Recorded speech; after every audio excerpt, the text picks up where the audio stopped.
Piny owacho madeko chwalo omenda ne kaontis oyangi ni ema thiro dongruok mar piny Kenya. Gavana ma Kakamega Fernandes Baraza, ma bende en jakom komiti mar omenda e riwruog Gavanas, dwaro ni oket chike matayo chwalo omenda go e kaontis. Baraza oseyo migawo mar omenda kuom donjore e chenro mag kaontis, ahinya paro mar chik mar kaontis choko osuru gi.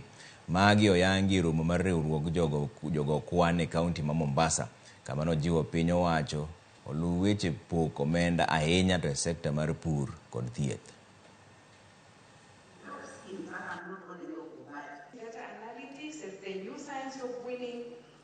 What we are saying here is for counties to specifically support economic growth, the functions which have been devolved, we must have absolutely revenues which are also commensurate with the devolved functions, so that going forward we can play our significant role.